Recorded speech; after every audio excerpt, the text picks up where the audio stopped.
বাবা খুব সুন্দর হয়েছে, কেমন? এবার দেখুন এদিকে হয়েছে কি, তখন রাজা ইন্দ্রদ্যুম্ন এইভাবে মাধব মাধব বলে পাগল।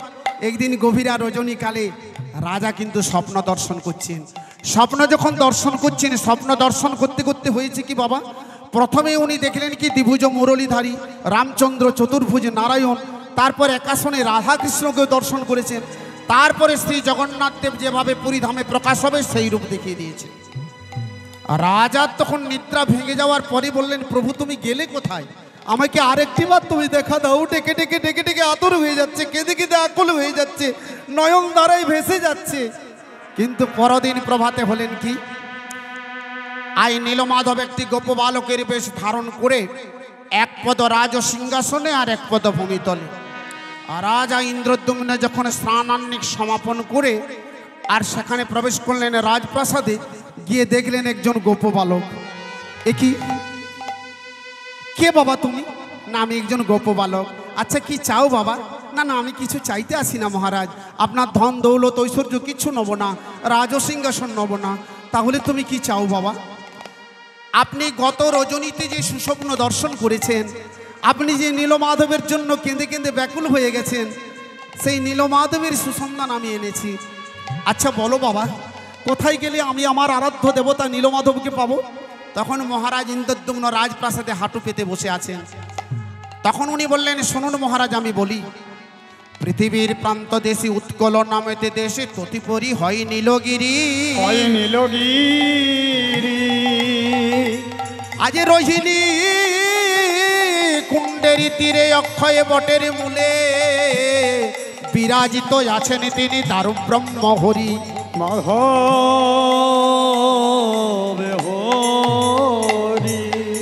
আরেকটি বার বলো বাবা, আমি মুখস্থ করে নি।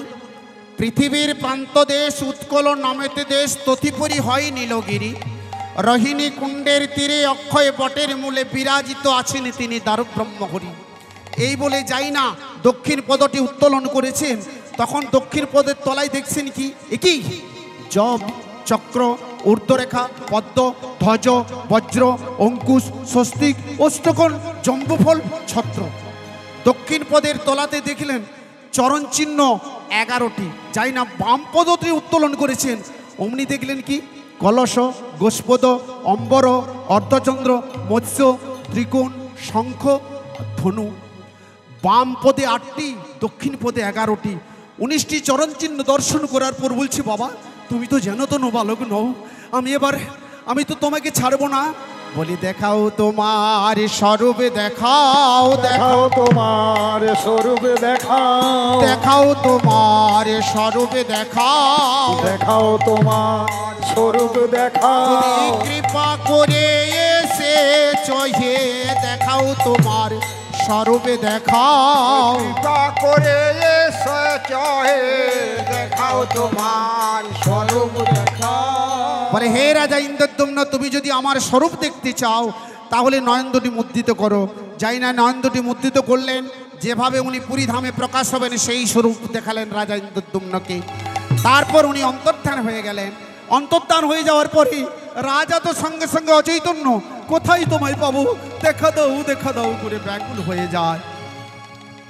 আচ্ছা বাবা, এই যে প্রভুর চরণে যে চিহ্নগুলো আছে, এই চিহ্নগুলো সকলে হয়তো কেউ জানেন কেউ জানেন না। যখন আমরা ভগবানকে ঈশ্বরকে প্রণাম করি, তখন যদি ওই চরণের চিহ্নগুলো আমরা মনে করি ঈশ্বরকে প্রণাম করি, তাহলে সমস্ত চরণ পূর্বকটি আমার হৃদয় স্তম্ভে একেবারে অঙ্কিত হয়ে যাবে বা প্রণাম আমাদের পূর্ণতা হবে। যদি বলেন কেন? আমি একটি ইন্দারাগোড়ার মোড়ে কীর্তন গান করেছিলাম। তা আমি গান করেছিলাম শ্রী গৌরাঙ্গ মহাপ্রভুর জন্মলীলা বা আবির্ভাব। তো যখন আমি চরণ চিহ্নের কথাগুলো বলেছিলাম, একজন ভক্ত কিন্তু মনে রেখেছিল যে এই চরণ চিহ্নগুলো আমাকে পেতে হবে। আর আমি বাঁকুড়ার অলিতে গলিতে আমি এখানে সেখানে দুধ বিক্রিও করি। একদিন সেই ভক্ত আমাকে দেখতে পেয়েছে দশরবান্ধ লেনে, অমনি আমার কাছে তরা করে এলেন, এসে আমার চরণে প্রণাম করতে যে বলি, এ কী করছেন? আপনি একজন বাবু সাহেব মানুষ, আমি সামান্য দুধ বিক্রেতা, আপনি এ কী করলেন, আমাকে প্রণাম করছেন কেন? বলছেন না, আপনার কাছে একটা সম্পদ আমার জানার আছে। বলি সে কি? বলছে হ্যাঁ, ইন্দারাগোড়ার মোড়ে আপনার কীর্তন গান শুনেছি, তা আপনি বলেছিলেন ভগবানের চরণের চিহ্নগুলো, সেগুলো একটু বলুন, আমি একটু লিখে নিই, নোট করে নিই। বলি কেন? এই চিহ্নগুলো আপনার জেনে কি হবে? বলে আমি ঈশ্বরকে প্রণাম করি, ভগবানকে প্রণাম করি, কিন্তু আমার সঠিক হয় না। যদি সমস্ত চরণের চিহ্নগুলো আমি মনে রাখতে পারি, আমি যদি হৃদয়ঙ্গম করতে পারি, তাহলে প্রণামপূর্বকটি আমার সম্পূর্ণ হবে। আপনি একটু বলে দিন। সঙ্গে সঙ্গে নোটবুকে লিখে নিলেন। তেমনি বাবা, যখন আমরা গোবিন্দকে প্রণাম করি, যখন আমরা ঈশ্বরকে প্রণাম করি, এই চরণ চিহ্নগুলো জানার একান্তই আবশ্যক। নিতাই গৌর হরি হরি বল, হরি হরি বল। তাই ভক্ত একমাত্র চিনে গোবিন্দকে, ভক্তই জানে আমার ভগবানকে। কেন না? শ্রী গুরুর কৃপাতে। শ্রী গুরুর কৃপা কেন? শ্রী গুরুর কৃপা না হলে আপনি জপও করতে পারবেন না, শ্রী গুরুর কৃপা না হলে আপনি কোনো কিছুই করতে পারবেন না, আপনার নরদেহটাই প্রতিষ্ঠা হবে না। তাহলে গুরুর চরণাশ্রিত হলে তার লাভ কি? লাভটা দেখুন, আপনাদের এই কলির জীব তো, যতক্ষণ পর্যন্ত লাভ না বলা যাচ্ছে ততক্ষণ লেখাপড়া হবে না। কারণ আমাদের দেখুন, যখন জ্যোতিবাবু মুখ্যমন্ত্রী ছিলেন তখন কিন্তু আমাদের পশ্চিমবঙ্গের লেখাপড়ার সার্ভিসটা বাড়িয়ে দিয়েছিলেন। কেন না? বেতনটা বাড়িয়ে দিয়েছিলেন সার্ভিসদারদের। সকলে এসএসসি দেওয়ার জন্য পড়াশোনা করতেন। কেন না? এসএসসি পেলে আমরা পরীক্ষা দেবো, তাহলে আমরাও মাস্টার হব। তেমনি এই সার্ভিসটা বাড়িয়ে দিয়েছে কে? না একমাত্র গুরুদেবের কাছে পাওয়া যায়। কেন? লাভ হচ্ছে। লাভটা যখনই বলা যায়, কর্মটা তখন করা যায়। তাতে লোকসান হোক লাভ হোক, কিন্তু ভগবানের রাজ্যে যখন আপনি কর্ম করবেন, আপনার কিন্তু লোকসান হবে না, লাভই হবে। নিতাই গৌর হরি বল। কারণ একজন ব্রাহ্মণের একটা বকন বাছুর ছিল, আর বাছুরটিকে সে কিন্তু যত্ন করে পালন করত। এমনকি বাছুরটি রশিটা যখন ছেড়ে দিত, সে খেয়াল খুঁজে এখানে চড়তে যেত। চড়ে বেড়াতে বেড়াতে একদিন সে জঙ্গলের ধারে চলে গেছে, আর জঙ্গলের ধারে গিয়ে দেখলো একটা পুকুরে কচি কচি ঘাস রয়েছে। আচ্ছা বলুন তো বাবা, পুকুরে কচি কচি ঘাস কখন হয়? না যখন জলটা মরে যায়, পাকের উপর কচি কচি ঘাস হয়। তখন বাছুরি মনে মনে চিন্তা করছে, আজকে কিন্তু এই ঘাসগুলো আমি খাবো না, আগামী সুপ্রভাতে আমার মালিক যখন আমাকে ছেড়ে দেবে, তখন কিন্তু এসে ঘাসগুলো আমি খাবো। এইবারে বাছুরি বাড়িতে চলে এলো। পরদিন প্রভাতেই যখন খুলে দিয়েছে ওনার গলা রশিটি, ছুটতে ছুটতে বাছুরি চলে যায়, পুকুরের পাড়ে গিয়ে দাঁড়িয়েছে। ঘাসগুলো দেখে বাছুরির আনন্দ আরে ধরে না, আনন্দ আরে ধরে না, আনন্দ আরে ধরে না, আনন্দ আর ধরে না। আরে কচি কচি ঘাস খাবে, আনন্দ আরে ধরে না। কচি কচি ঘাস খাবে, আনন্দ আরে ধরে না। বলে মহাভাগ্যে এসে গেলাম, এই আনন্দ আরে ধরে না। কচি কচি ঘাস খাবে, আনন্দ আর ধরে না। এই বলে বাবা বাছুরি যখন সেই পুকুরে ঝাঁপ দিয়েছে ঘাস খাবো বলে, সঙ্গে সঙ্গে পা চারটে তার পাকে পোতা গেছে।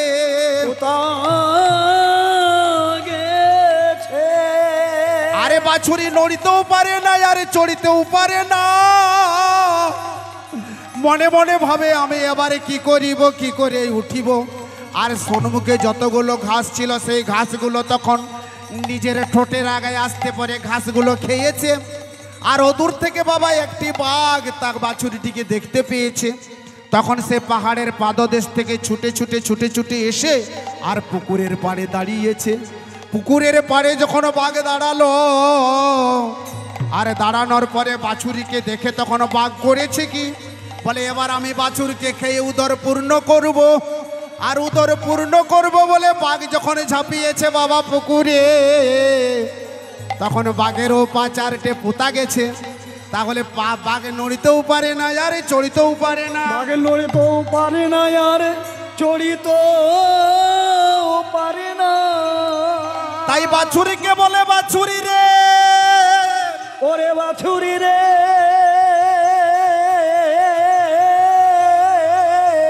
বলে তোকে খাবো বলে আমি এই পুকুরে নেমেছিলাম। বলি দে না তোর মুখটা একটু আমার দিকে বাড়িয়ে দে না, আমার দিকে বাড়িয়ে দে না। কারণ তুইও মরবি আর আমিও মরব, আমিও মরিব। তাহলে আমি যদি মরে যাই, তাহলে আমি তোকে খেয়েই মরি।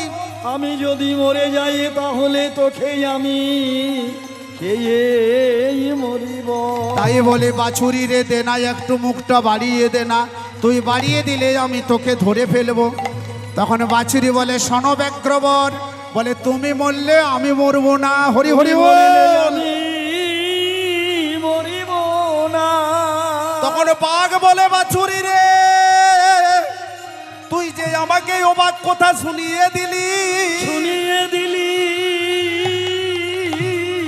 কারণ তোরও চারটে পায়ে আছে, আমারও চারটে পা আছে, আর তোরও একটি লেজ আছে, আমারও একটি লেজ আছে। কারণ তুইও চতুষ্পদ প্রাণী, আমিও চতুষ্পদ প্রাণী, তোর চেয়ে আমার অযুত শক্তি বেশি আছে, তাহলে বল বল তুই বেঁচে থাকবি, আমি মরে যাবো কে? বাছুরি বলে শোনো শোনো ব্যগ্রবর, আমি তোমায় বলি শোনো শোনো, আমার মালিক আছে, তোমার মালিক নাই। হরি হরি বল। আমার গলায় আছে, তোমার গলা নাই, আমার আশ্রয় আছে, তোমার আশ্রয় নাই, আমার আশ্রয় আছে, তোমার আশ্রয়। আরে আমার প্রভু আছে, তোমার প্রভু নাই। তাই বলি শোনো শোনো ব্যগ্রবর, আমি যদি রাত্রি পর্যন্ত বাড়িতে ফিরে না যাই, আমার গলা লস্কর নিয়ে এসে আমাকে এখান থেকে তুলে নিয়ে যাবে, আমাকে এখানে থেকে তুলে নিয়ে যাও। বলো বলো তোমার কে আছে, তোমাকে বন থেকে এসে যে পাক থেকে তুলে নিয়ে যাবে? তখন বাঘ বলে বাছুরি রে, তুই সত্য কথা বলেছিস। তাই বলি বাবা, তেমনি এমনি আশ্রয় লইয়ে যদি কেউ আমার শ্রী গুরুর ভজনা করে, আমার গোবিন্দের সেবা করে, আর ভজনে আশ্রয় করে গুরুদেবের চরণাশ্রিত হয়ে যদি কেউ আত্মকর্মে লিপ্ত থাকে, তখন উনি নিজেই বলেছেন যে বাবা, আশ্রয় লইয়া যদি কৃষ্ণ ভজে তাহারে কৃষ্ণ কভু নাহি তাজে। তাহলে নরজীবনের একটা আশ্রয় যদি হয়, আমাদের অহংকার, তমভাব, ষড়রিপু, পঞ্চভূত, আমাদের অষ্টপাশ সব কিছু গুরুচরণে নিবেদন হয়ে যায়, তখন আমাদের আত্মাটি নির্মল হয়ে যায়। তাই বলি বাবা, যদি কেউ বাকি আছেন, বলে গুরুচরণে শরণ নেবে, নিতাই গৌর হরি হরি বল। গুরুচরণে শরণ নেবে, গুরুচরণে শরণ নিবে, নর জনম ধন্য হবে, গুরুচরণে শরণ নেবে, মানব জনমে ধন্য হবে, গুরুচরণ শরণ নিবে। রাজা ইন্দ্রদ্যম্ন এবার দেখলো, তাহলে আমাকে কাজ করতে হবে, নীলমাধবের সন্ধানে যেতে হবে, কিন্তু আমি যাব কি করে? আর মহারানী তখন করেছে কি, ব্রাহ্মণ দিকে বলছে তোমরা এক কাজ করো, বাড়িতে কি করলে অমঙ্গল নাশ হবে, কি করলে রাজা এই মাধব ডাক ছাড়বে, আমি তাই করব। ব্রাহ্মণগণ বললো, হে মহারানী, তাহলে এখানে একটা যজ্ঞের আয়োজন করুন। যজ্ঞের আয়োজন হলে ব্রাহ্মণদের কি লাভ হবে? না তারা অনেক ধনরত্ন পাবে, অনেক দান পাবে, এটাই তাদের পরিকল্পনা। কিন্তু মহারাজ সকলকে ডাকলো, বলছে শোনো, তোমাদেরকে কিচ্ছু করতে হবে না, এক কাজ করো, যদি নীলমাধবের সন্ধান এনে দিতে পারো, তোমাদের জনৈকে একটি করে গাভী আর 5টি করে স্বর্ণ মুদ্রা দেব। তখন এ বলছে আমি যাব, ও বলছে আমি যাব, এ বলছে আমি যাব, করে 100 ব্রাহ্মণ সমবেত হয়ে গেল। আচ্ছা বাবা, তখন রাজা ইন্দ্রদ্যম্ন বললেন, শোনো, 100 জন হলো হবে না, একের পিছনে 2টো শূন্য থাকলে কার্য সিদ্ধ হয় না, আর একের প্রয়োজন। তাহলে আপনার রাজকুল পুরোহিত ভ্রাতা ওনার বিদ্যাপতিকে এনে দিন। বিদ্যাপতিকে ডেকে আনা হলো, বিদ্যাপতিকে সঙ্গে দিলেন। বিদ্যাপতি, তুমি কৃপা করে আমাকে শ্রী বিষ্ণু দর্শন করাও। তখন বললেন, মহারাজ আমি যে যাব, আপনি নিদর্শন বলুন, কারণ ঠিকানা যদি না বলা যায় তাহলে যাওয়া যায় না। এই মগরা গ্রাম যদি কেউ কখনো না দেখে, যদি ঠিকানাটা পেয়ে যায় 2 নম্বর ব্লক, মানকানালি অঞ্চল, বাঁকুড়া জেলা, তাহলে সে কিন্তু এখানে চলে আসতে পারবে। আর ঠিকানা যদি না দেওয়া যায়, আমি জঙ্গলের মাঝে কোথায় খুঁজে বেড়াবো? তখন রাজা ইন্দ্রদ্যম্ন বললেন, শোনো শোনো, আমি তোমায় বলি, পৃথিবীর প্রান্ত দেশ উৎকল নামেতে দেশ, তথিপুরী হয় নীলগিরি, রোহিণী কুণ্ডের তীরে অক্ষয় বটের মূলে বিরাজিত আছেন তিনি দারুব্রহ্মহরি। এক কাজ করো, এবার নিয়ে এসো। ভালো কথা। বিদ্যাপতি বললেন, শুনুন মহারাজ, আমি একটাই প্রতিজ্ঞা করে যাচ্ছি, যদি আমি নীলমাধবের দর্শন পেয়ে থাকি তাহলে আমি এখানে প্রত্যাবর্তন করব, আর যদি তার দর্শন না পেয়ে থাকি আমি কোনো দিনের জন্য এই পুরী ধামে গমন করব না। তাই যত দ্বিজমণ্ডলীকে সাথে নিয়ে চলে যাচ্ছে বিদ্যাপতি। কিভাবে যায়? ওরে যায় বিদ্যাপতি শোনি সকলেতি জগনে কাননেতে তারা যায়। চলে যা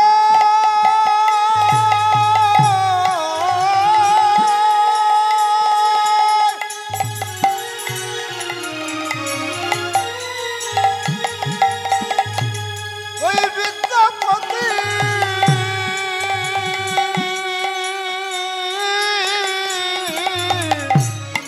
নীলমাধবের সন্ধানে চলে যা চলে যা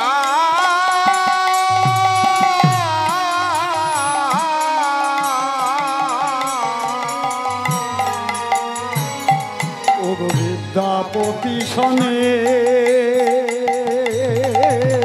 মাধবে দর্শনে জগন চলে যা। কেহ ডাকে জগন্নাথ ওহে ভগবান, ডাকে জগন্নাথ ও হে ভগবান, একবার কৃপা করে দেখা দাও হে, কৃপা করে দেখা দাও। হে দাস জগন্নাথ হে ভগবান কৃপা করে দেখা দাও। হে কৃপা করে দেখা দাও। বলি কৃপা করে একবার দেখা দাও হে, নীল মাধবে একবার দেখা দাও হে। নাহি জানি তোমার ভজন সাধন, কৃপা করে একবার দেখা দাও হে। না জানি তোমার ভজনে সাধন, কৃপা করে একবার দেখা দাও হে। ঐশ্বর্য আর মাধুর্য কভু নহে সমতুল, ঐশ্বর্য না হয় কভু মাধুর্যের অমূল। যে সমস্ত ব্রাহ্মণরা লোভে লোভনীয় হয়ে তারা গেছে অর্থের লোভে নীলমাধবের সন্ধানে, নিষ্কাম নিঃস্বার্থ নির্লোভে বিদ্যাপতির মনে কোনো লোভ নেই। এই কিন্তু চলেছে একমাত্র নীলমাধবের দর্শন পেলে আসবো অবন্তীনগরে, নচেত আমি ফিরবো না। ঐশ্বর্য আর মাধুর্য কভু নহে সমতুল। এখানে একটা কথা বলছে, রামচন্দ্র একটা যজ্ঞ করেছে, আর সেই যজ্ঞাগারের দ্বারে হনুমানকে রেখেছে। হনু শোন শোন, তুই যজ্ঞাগারের দ্বারে দাঁড়িয়ে থাকবি। যে সমস্ত মুনি ঋষিগণ আসবে না তাদের পদধৌত করবি, চরণগুলি মোছাবি, তারপরে যেন এই রাজগৃহে প্রবেশ করে। হনুমান করলো কি বাবা, জলপাত্র নিয়ে দাঁড়িয়ে আছে, মুনি ঋষিগণ এমনভাবে লাইন পড়ে গেছে, দেখছে 3 দিনেও শেষ হবে না। তখন হনুমান নিজের লেজটাকে মায়া বিস্তার করে খুব বড় করে জলপাত্রের উপর কুণ্ডলী করে দিল। যে সমস্ত মুনিরা আসছে তাদের বাহু দুটো ধরে সেখানে চুবিয়ে যখন তুলে দিচ্ছে না, তখন চরণ ধৌত হচ্ছে, আর লোমে কিন্তু চরণগুলো মোছানো যাচ্ছে। এক কাজে দুটো কাজ হয়ে যাচ্ছে। কিন্তু কোনো মুনি বাকল পড়েছে, কেউ একটা বস্ত্র পরেছে, তাদের অবস্থাটা কি হয়েছে, ভিজে যাচ্ছে। তাহলে সম্মানের চেয়ে অপমানটা বেশি।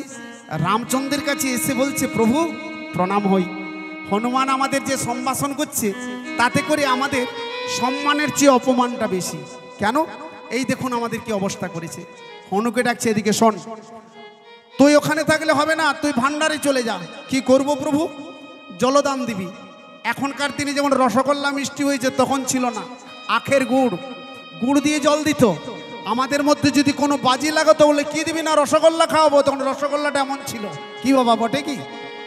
আর হনুমান করেছি কি বাবা, সকলকে জলদান দিচ্ছে গুড় দিয়ে, দেখছে এমনভাবে লাইন পড়েছে আমি শেষ করতে পারবো না, গুড়ের পায়াটা হাতে ধরে আর হাতে হাতে ঢেলে দিচ্ছে। তো কারো এদিকে লেগে যাচ্ছে, ওদিকে লেগে যাচ্ছে, তখন কিন্তু দেখছে সম্মানের চেয়ে অপমানটি বেশি। রামচন্দ্রের কাছে গিয়ে বলছে, প্রভু দেখুন আমাদের কেমন জলদান দিচ্ছে হনু, এই সমস্ত আমাদের অঙ্গের অবস্থা। তখন বলছে, হনু এদিকে সন্ত বাবা, একবার গন্ধমাদন পর্বতটা ঘুরে আইতো। হনু চললেন গন্ধমাদন পর্বতে। চারিদিকে যখন ঘোরাঘুরি করছে, তখন এই গন্ধমাদনের গুহা থেকে যেন একটা রাম নামের ধ্বনি আসছে।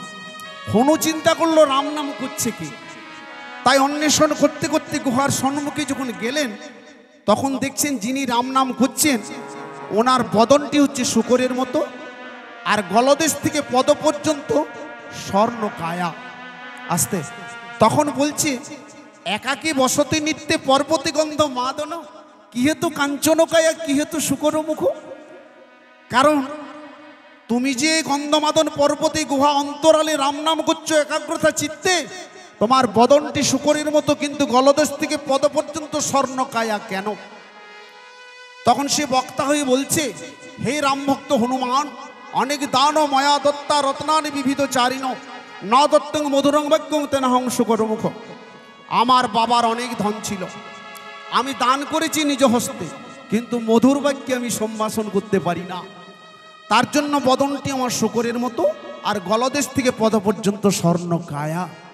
হনুর তখন চৈতন্য হলো, বাপরে, নিজের বাবার ধন দান করেছে, যদি মধুর বাক্যে সম্ভাষণ করতে না পেরেছে, তাহলে বদনটি যদি শুকরের মতো হয়ে যায়, আমি যে রামের ধন দান করেছি আমার অবস্থাটা কি হবে? নিতাই গৌর হরি বল। তাই করলেন কি, হনু তখন সঙ্গে সঙ্গে দেখলেন, প্রভু আপনি আমাকে ক্ষমা করুন, আমার চেতনা চৈতন্য হলো। তাহলে দেখুন, কথা বলে যে কটুত্তর ভাষা বলিস নে, কটুত্তর কথা বলিস নে। মিষ্টি যদি খাওয়াতে না পারিস, দুটো মিষ্টি কথা বলবি। মিষ্টি কথা তো মানুষের মন ভরে যায়। ঐশ্বর্য মাধুর্য কবু নহে সমতুল, ঐশ্বর্য না হই কবু মাধুর্যের অমল। কারণ অর্থের লোভে লোভনীয় সমস্ত দ্বিজমণ্ডলী, কিন্তু বিদ্যাপতি নিষ্কাম নিঃস্বার্থ নির্লোভী। ভগবান অন্তর্যামী জগদীশ সেখানে করলো কি, ঝড় ঝঞ্ঝনা বৃষ্টিপাত শুরু করে দিলেন। আর যখন সেখানে বৃষ্টিপাত হয়ে গেল, সেখানে যখন ঝড় ঝঞ্ঝনা শুরু হয়ে গেল, শুরু হয়ে যাওয়ার পরে হলো কি, অস্তও গেল দিবাকর, চারিদিকে ঘোর অন্ধকার, চৌদিকেতে ঝড় হওয়া তখন ভইছে ঝঙ্কার, খাল বিলে নদী নালা হইল একাকার, চতুর্দিকে দ্বিজগণ করে হাহাকার, ভাগিয়া গাছের ডার পড়িল ভূতলে, হায় হায় করে দ্বিজগণ তখন ছুটে ছুটে চলে, সকালে ভঙ্গ দিয়ে দিল। ঝড় ঝঞ্ঝনা যখন থেমে গেল, বিদ্যাপতি কাননের মাঝে একাকী, মনে মনে ভাবে আমি করব কি, এখানে তো আমার আর কেউ নেই, রাত্রি আগত হলে অনেক হিংস্র জন্তু জানোয়ার আছে, আমাকে খেয়ে ফেলবে, কিন্তু আমি এখন করব কি, কোথায় যাব? তখন মনে মনে চিন্তা করে দেখলেন যে আমি তো ঋষি মুখে শুনেছি, আমি তো মুনিবাক্যে শুনেছি, ঔষধি চিন্ত এদ বিষ্ণু ভোজনেচ জনার্দনম শয়নে পদ্ম নাভঞ্চ বিবাহেচ প্রজাপতিম যুদ্ধে চক্র ধরং প্রভুম প্রভাসেচ দিবিক্রমম নারায়ণ তনুত্যাগে শ্রীধর প্রিয় সঙ্গমে দুঃস্বপ্নে সর গোবিন্দম সংকটে মধুসূদনম। কেউ যদি কখনো বিপদে পড়ে, সংকটে পড়ে, সে যদি একমাত্র ভগবানকে বিপদবারী মধুসূদন বলে ডাকে, তখন তিনি তারে পরিত্রাণ করেন। তাই তখন বিপদবারী মধুসূদন বলে যখন উচ্চৈশ্বরে ডাকতে শুরু করলেন, দেখতে পেলেন মিটি মিটি প্রদীপের আলো একটা ঝোপের আড়াল থেকে। মনে মনে ভাবছে, বাহ, এ কি? তাহলে জঙ্গলের মাঝে মনে হয় কোনো গ্রাম আছে, তাহলে মিটি মিটি প্রদীপের আলো কেন? আর মাঝে মাঝে শঙ্করধ্বনি হচ্ছে। এটাই হচ্ছে বাবা সবরপল্লী। এই সবরপল্লীর সর্দার হচ্ছে বিশ্বা বসু, আর বিশ্বা বসুর কন্যা ললিতা বহির দ্বারে প্রদীপ নিয়ে এসেছে। তো আচ্ছা মাগো, এখানে একটা কথা এসে গেল, আচ্ছা বলুন তো, এই সন্ধ্যের বেলায় প্রদীপটা কেন দেখাতে হয়? আর শ্রাদ্ধানুষ্ঠান, কন্যা সম্প্রদান, যে কোনো যাগযজ্ঞ পুণ্য কর্ম করতে হলে প্রদীপ প্রজ্বলিত হয় কেন? কে বলেছে প্রদীপটা জ্বালতে হবে? এই প্রদীপ কে, কখনো হলো আমাদের বিশ্ব পৃথিবীতে এই সন্ধ্যের সময়ে প্রদীপ দেখাতে হয়? রাম অবতারে মদনে গিয়েছিল, রামচন্দ্রের কাছে গিয়ে বললেন, রামচন্দ্রকে বললেন, প্রণাম হই, কে বাবা তুমি? না, আমি হলাম মদন। কি চাও বাবা? আমার হচ্ছে 5টি বাণ, মদন মাদন শোষণ স্তম্ভন মোহন। প্রথম বাণটি আমি নিক্ষেপ করেছিলাম ব্রহ্মাকে, যখন ব্রহ্মাকে আমি এইভাবে আমি নিক্ষেপ করলাম, ব্রহ্মা কিন্তু থাকতে পারি না, তীব্রতা যন্ত্রণা, তখন তীব্রতা আক্রমণ, তখন কামনার জ্বালা, এইভাবে তখন করলো কি, ব্রহ্মা কাউকে না পেয়ে সঙ্গে সঙ্গে সঙ্গে সঙ্গে নিজেও কন্যা সন্ধ্যার প্রতি ধাবিত হলো। সন্ধ্যা পিতার আক্রমণে ছুটতে ছুটতে চলে যায়। যেতে যেতে যেতে যেতে যেতে যেতে পিতাকে বলছে, পিতা তুমি এ কি করছো? তুমি তো আমার জন্মদাতা পিতা, তুমি আমার একমাত্র পিতৃদেব, তুমি আমার পালন কর্তা, তুমি এ কি করছো? বলে তখন জ্ঞান হারা হয়ে গেছে ব্রহ্মা। কর দুটি প্রসারিত করে নিজ কন্যাকে বক্ষে জড়িয়ে ধরে ব্রহ্মা তখন করলো কি, আলিঙ্গনের প্রাকৃতিক রূপ ধারণ করলেন। বলে, পিতা তুমি এ কি করলে? পিতা, তোমার দ্বারাই আমি বিশ্বে কলঙ্কিত হয়ে গেলাম, আমি আর বিশ্ব পৃথিবীতে পূজা অর্চনা কোথাও স্থান পাবো না। সকলে বলবে পিতার দ্বারা কলঙ্কিত সন্ধ্যা। তুমি কেন অপকর্ম করলে, কেন তুমি উপকর্ম করলে, কুকর্ম করলে, এখন আমি কি করি? ব্রহ্মা তখন স্তম্ভিত ফিরে পেলেন। ব্রহ্মা তখন সন্ধ্যাকে বলছে, মা, বিশ্ব চরাচরে তোকে কেউ কলঙ্কিত বলবে না। তার কারণ পৃথিবীর লোক সকলেই তোর নাম করবে। গোধূলি সময়টা পেরিয়ে গিয়ে যখন রাত্রি আগত হবে, তার মধ্যখানে যেটা সময় সেটার নাম হবে সন্ধ্যা। সকল পৃথিবীর মানব বলবে সন্ধ্যা হয়েছে। আর আমি যেটা আক্রমণ করি, যেটা আমি তোর সাথে অপকর্ম কুকর্মে লিপ্ত ছিলাম, সেই জনি হবে একমাত্র প্রদীপ। সন্ধ্যার জনি যদি প্রদীপ হয়, তার জন্য প্রদীপ হচ্ছে জনির মতো আকার। আর যেটা মায়েদের রজ হয়, সেটা হলো একমাত্র তৈলতার প্রতীক। আর মায়েদের রজস্বলা হলে যখন কৌপিন ধারণ করে, সলতেটে হলো তার প্রতীক। আর ব্রহ্মা তখন বলছে, শোনো মা জননী, আমি যেমন অপকর্ম করেছি, কুকর্ম করেছি, এই পাপের প্রায়শ্চিত্ত লাগি ওই প্রদীপের উপরে আমি দাও দাও দাও দাও দাও দাও করে প্রজ্বলিত হব, জ্বলব। নিতাই গৌরী হরি হরি বল, হরি বল, হরি বল। পিতৃসাধ্য ব্রাহ্মণ ভোজন পুণ্য কর্ম, যে সমস্ত কর্মে তোর প্রদীপ যদি প্রজ্বলিত না করে, তাহলে কোথাও কিন্তু কর্ম পূর্ণ হবে না। ব্রহ্মা বর দিলেন। তাই বলি মা ও ভগিনীরা, যদি কেউ না জেনে থাকেন, এটাই হলো প্রদীপের তত্ত্ব। সেই তখন থেকে হলো কি, সন্ধ্যের সময় সন্ধ্যা নাম করে প্রদীপ দেখানো হয়। অন্বেষণ করে সম্মুখে যখন দাঁড়ালেন, একটু আমাকে স্থান দাও গো। কে বাবা তুমি? না, আমি একজন তীর্থযাত্রী। বলি, কি চাও তুমি? বলি, না না, আমি অন্য কিছু চাই না, একটু স্থান পেতে চাই। তীর্থ ভ্রমণ করতে এসেছি, সঙ্গী ছাড়া হয়ে গেছি, আমাকে একটু স্থান দাও। বিদ্যাপতি যখন এই কথা বলল, তখন ললিতা বলছে, শোনন ঠাকুরমশাই, কারণ আমরা জাতিতে সবর, আমাদেরকে স্পর্শ করলে অন্যেরা স্নান করে। আপনি আমাদের বাড়িতে থাকবেন? বলে, কেন থাকবো না, বিপদের সময় একটু স্থান দাও না। তখন বিশ্বাবসু নীলমাধবের পুজো করে ফিরে এসেছে। ললিতাকে বলছে, তুই কার সঙ্গে কথা বলিস মা? বলে, পিতা, একজন তীর্থযাত্রী এসেছেন আমাদের দ্বারে, আমাদের বাড়িতে থাকতে এসেছে। ওহো, এক কাজ কর মা, ভগবান বলেছে আমি তো আমার ভক্তকে ভালোবাসি, যিনি আমার ভক্তের ভক্ত তাকে আমি আরো বেশি ভালোবাসি। তুই তীর্থযাত্রীকে স্নান দেখব। তীর্থযাত্রী ভ্রমণ করানো হচ্ছে তীর্থ সেবা করানো, তীর্থযাত্রীর সেবা করানো অনেক ভালো। কেন? এই কিছুদিন আগে একজন কমলাডাঙ্গার মোড়ে আমাকে বললেন, কীর্তনিয়া বাবু একটু শুনুন, অনেক টাকা খরচ করে বৃন্দাবন গিয়েছিলাম, কিন্তু বৃন্দাবনে গিয়ে আমি কি শিখে এলাম কিছু বুঝতে পারছি না, বাড়িতে এসে তেমনি জ্বালা যন্ত্রণা। হবে কি করে বাবা? আমাদের দেহের মধ্যে যে আত্মা আছে, এই আত্মকর্মে লিপ্ত যতক্ষণ না পর্যন্ত হচ্ছে, ততক্ষণ কি করবে? ইদং তীর্থং মিদং তীর্থং ভ্রমন্তি তামসা জনা, আত্মতীর্থং ন জানন্তি কোথং মোক্ষ বরাননে। এখানে সেখানে যতই তীর্থ ভ্রমণ করে আসুন, যতক্ষণ না আত্মতীর্থে ভ্রমণ না করছেন, ততক্ষণ মুক্তি প্রাপ্তি কোথাও হবে না। নিতাই গৌরী হরি হরি বল। তার প্রমাণ আমাদের বাঁকুড়া জেলাতে আছে। বাঁকুড়া জেলাতে দেখতে পাওয়া যায়, আপনাদের এই যে ছাতনা রোডের মধ্যে, সেটা কিন্তু বিশ্ববিখ্যাত। যদি বলেন কেন, এই আগামী শ্রাবণ মাসে আপনারা লক্ষ্য করে দেখবেন, যখন শুশুনিয়ার পাহাড় থেকে জল এনে বাবা একতেশ্বরের মাথায় ঢেলে দেওয়া হয়, ভক্তরা কাঁধে করে চলে যায় জল আনতে। এমনকি আমি শুনেছি বাঁকুড়াবাসীর মুখে কেউ 500 টাকা দিয়ে ব্ল্যাকেও জলটা কেনে, তারপর হেঁটে হেঁটে হেঁটে হেঁটে আসে। কিন্তু এদিকে সেবা করানোর জন্য দেখবেন জলছত্র পেতে কতজন বসে আছে আচুরির মোড়ে, কতজন বসে আছে ছাতনার মোড়ে, আবার কতজন বসে আছে কামারকুলির মোড়ে, কতজন শালবনির মোড়ে। এরা কিন্তু বাবার একতেশ্বরেও যায় না, আর শুশুনিয়ার পাহাড়ও যায় না। আর এদের কাছে সেবা করে তারা গ্রামেগঞ্জে বলে, আরে আচুরিতে যা খাওয়ালো না, কিন্তু কে খাওয়ালো নামও জানে না। তাহলে দেখুন, এরা কিন্তু যায় না। এদের কামনাটা কি? যে আমরা তো বাবার ভক্ত হতে পারলাম না, যেন আমরা ভক্তের ভক্ত হতে পারি, যেন ভক্তের সেবা করাতে পারি। তেমনি এদের মধ্যে তমভাব অহংকার থাকলে এদের হয় না। তাহলে দুটো ভাবের মধ্যে কত পার্থক্য। এই দেখুন, জমিগুলো কিন্তু আমাদের কাছে আসে না, চাষি জমির কাছে যায়। তাহলে জমির কাছে যদি চাষি যায়, জমি যখন চাষির কাছে আসে না, তেমনি বলরামের ওই ভক্তির লাঙলটা দিয়ে যদি আমাদের দেহ জমিনটা উর্বর করা যায়, আর গুরু বীজ প্রদত্ত মহামন্ত্র যদি কর্ণমূলে একবার প্রবেশ করানো যায়, তখন হবে কি বাবা? বীজ থেকে অঙ্কুর হবে, অঙ্কুর হলে কি হবে না বৃক্ষ হবে, বৃক্ষ হলে শাখা প্রশাখা হবে, শাখা প্রশাখা হলে পত্র হবে, পত্র হলে সুশীতল ছায়া হবে। তখন সেই সুশীতল ছায়ার মধ্যে বলে বসে বসে তখন দিন কাটাবে। বসে বসে তোমার দিন কাটাবো। ওয়ে বসে বসে তখন দিন কাটাবে। ও বসে বসে তখন দিন কাটাবে। ওয়ে তিতাবে জ্বালা তখন জুড়াইবে। বসে বসে তখন দিন কাটাবে।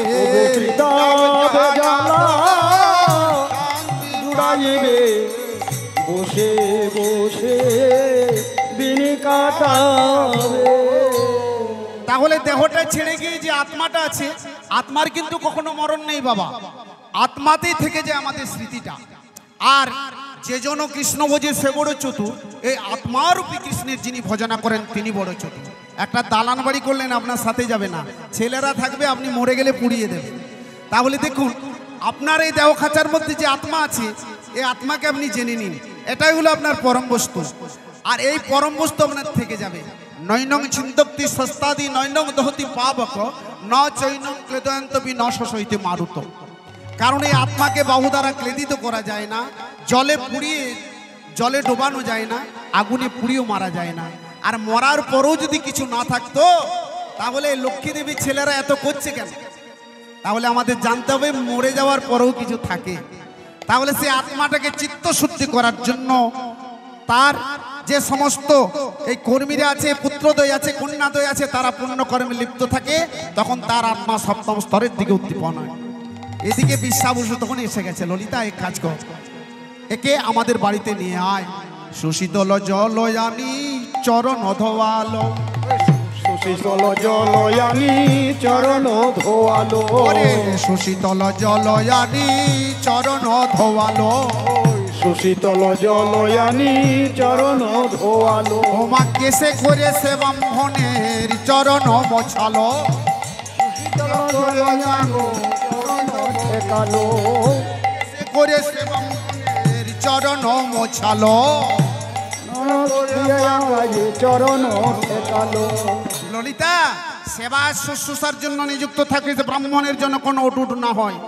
তাই ললিতা এমনভাবে সেবা শুশ্রূষা করলেন যে একেবারে দ্বিজবর সুস্থ হয়ে গেলেন। আর ললিতা কিন্তু ওই দ্বিজবরের প্রেমে পড়ে গেলেন।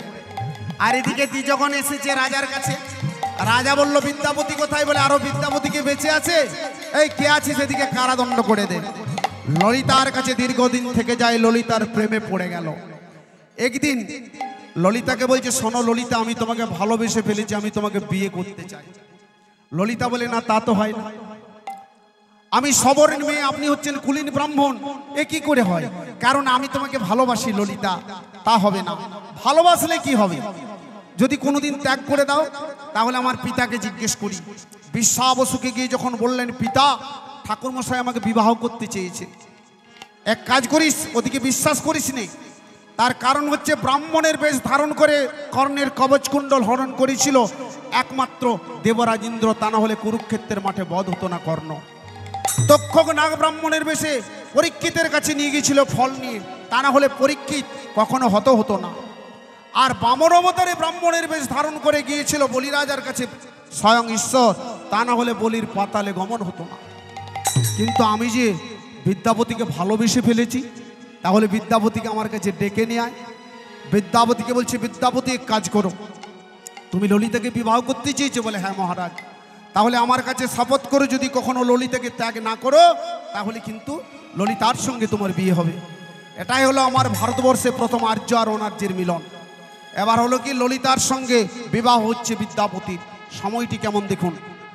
ও লোয়লো দেয় সবে নগরের নাগরী, ওলো দেয় সবে সবর নাগরী। আরে ওলো দেয় সবে নদের নাগরী। ওলো দেয় সবে সবর নাগরী। মৃদু মৃদু হাস্য করেন ললিতা সুন্দরী। মৃদু মৃদু হাস্য করি যাই কলা কলি। আরে মৃদু মৃদু হাস্য করি ললিতা সুন্দরী। আর মৃদু মৃদু হাস্য করে ললিতা সুন্দরী। এবারে ঢাক বাজে ঢোলক বাজে বাজয়ে মাদো। ওগো ঢাক বাজে ঢোলক বাজে বাজয়ে মাদো। আরে ঢাক বাজে ঢোলক বাজে বাজয়ে মাদো। কি আনন্দ হলো রে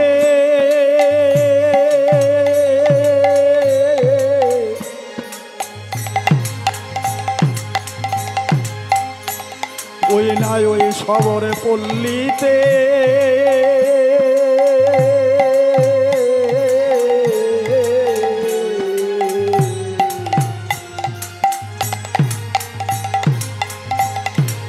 আনন্দ কহনে না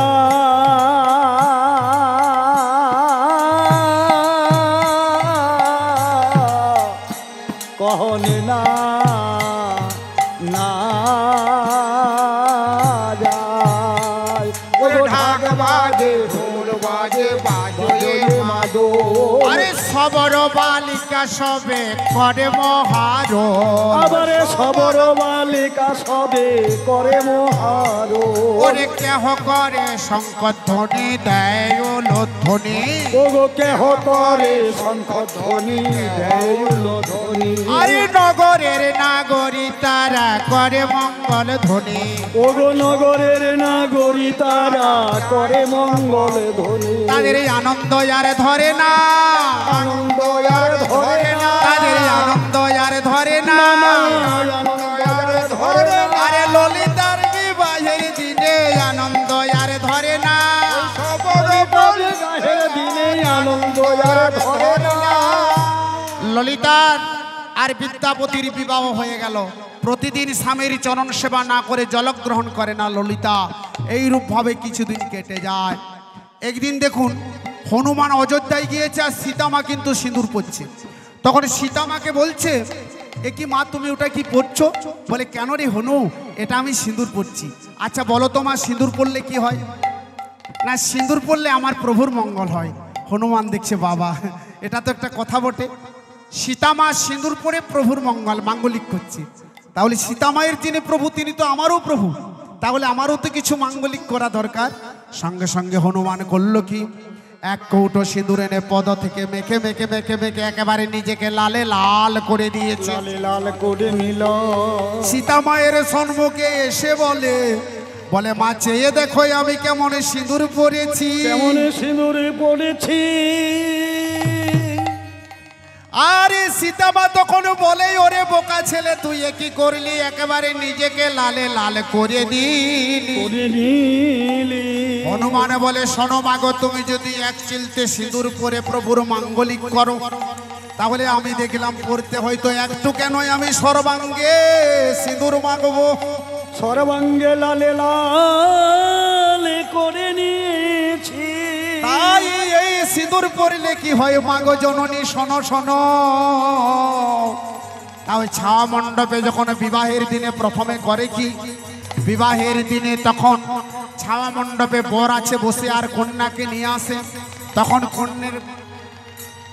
তখন কন্যা করে কি বাবা, একটি পান ঢাকা দিয়ে নিয়ে আসে। আচ্ছা বলতে পারেন এখানে পানের কি ভূমিকা আছে? পানের একটাই ভূমিকা আছে, পানকে বলা হয় যোগমায়া। যোগমায়া কেন? যোগমায়াকে আশ্রয় করছেন আপনি, তারপর বিবাহ কার্যে যাচ্ছেন। এবার পরমাল্য দিচ্ছেন যোগমায়াকে আশ্রয় করে। আর ভগবান শ্রীকৃষ্ণ যখন আমাদের ধরাধামে প্রকাশ হলেন, তারপর যখন নিয়ে যাচ্ছে নন্দালয়ে বসুদেব, যোগমায়ারূপী শ্রীগাল দেখিয়ে দিয়েছিল পথটি। তাহলে যোগমায়াকে আশ্রয় করেছেন। তাহলে যোগমায়া আমাদের এখানে কেন? গুরুদেব উনি আমাদের পথ দেখিয়েছেন। তাহলে মায়েরা সেই যোগমায়াকে আশ্রয় করে বরের গলে দিল বরমাল্য। তাহলে সেই যে যোগমায়াকে যখন আশ্রয় করেছেন, তাহলে যোগমায়ার কর্ম আপনারা করছেন? আজও করছেন না, মায়াতীত হয়ে ভুলে যাচ্ছেন। যোগমায়ার কর্ম করতে গেলে কি করতে হবে?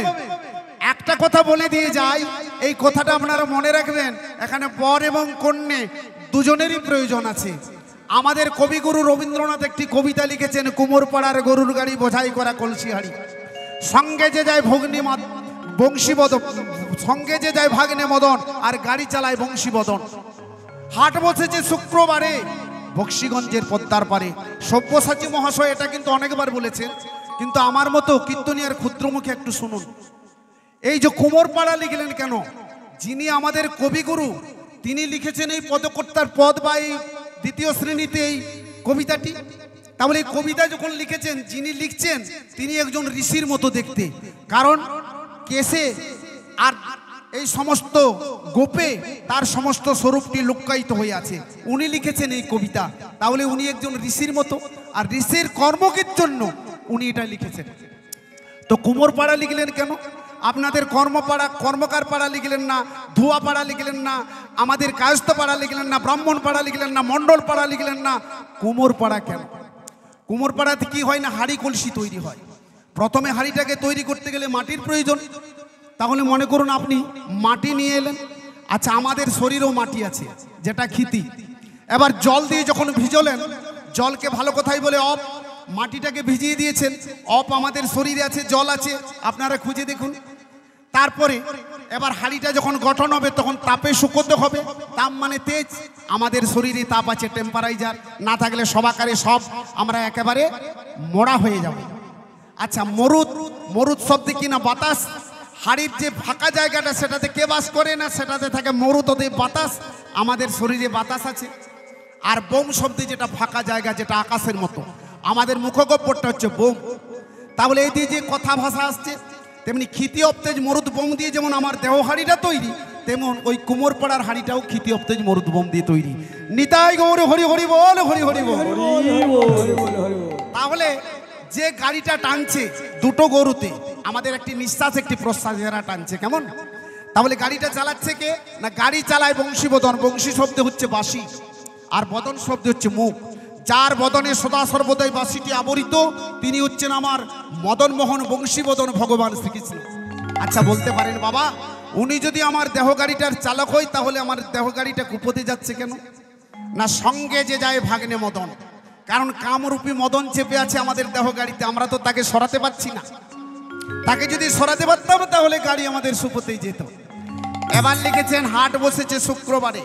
এই হাটটা আমাদের আসরের হাট নয়, এটা আমাদের সুনক পাহাড়ের হাট নয়, এটা আমাদের কাঞ্চনপুরের বাজারের সবজির হাট নয়, এই হাটটা হচ্ছে রূপরসের হাট। হাটটা বসলো কোন বারে না, শুক্রবারে।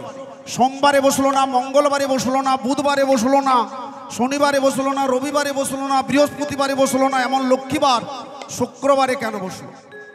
শুক্র শব্দে কি আমাদের শরীরে হরমোন, আর বার শব্দে ব্রতচারী। মায়েরা বলে না শিবের বার করেছি, মনসার বার করেছি, উপবাস করেছি, ব্রতচারী হয়েছি। তেমনি শুক্রের ব্রতচারী হও, কারণ প্রতিধ্বনি পুস্তকে লিখেছেন Swarupananda Maharaj, delight of intelligence specially to the memory characteristics. যে কোনো ভজন লাইনে যেতে গেলে প্রথমে দেহরক্ষার প্রয়োজন হয়, দি মেন্টাল এলাইনেশন অফ দ্য লাইসেন্টিস। দেহরক্ষা করতে গেলে শুক্র বা বীর্য ধারণের প্রয়োজন হয়। অতএব যোগমায়াকে আশ্রয় করে যখন মা আমার বিবাহ করতে যাচ্ছেন, তখন স্বামীকে একটা শিক্ষা দেওয়া দরকার যে স্বামী গো, ব্রহ্মচর্যের প্রতিপালনের জন্য কিছু করেছো, কারণ দেহ সুখে লিপ্ত হলে হবে না। তাহলে হাটটা বসলো কোথায়? বক্সিগঞ্জের পদ্মার পার। তাহলে বক্সিগঞ্জ কোথায়? ব শব্দে বীজ মন্ত্র, ক শব্দে কৃষ্ণ, আর কয়ের পাশে যদি স না জড়িত হয় তাহলে কৃষ্ণ শব্দটা আসে না। আর গঞ্জ শব্দ হচ্ছে গোপন জায়গা, সেগুলো আমাদের দেহের মধ্যে কোথায়? মূলাধার, স্বাধিষ্ঠান, মণিপুর, অনাহত, বিশুদ্ধাক্ষ, আজ্ঞাচক্র, এই ষটচক্র হচ্ছে আমাদের গোপন জায়গা। এগুলো গুরু চরণাশ্রিত হয়ে জেনে নিতে হয়। তাহলে হাটটা বসলো কোথায় না, পদ্মার পার।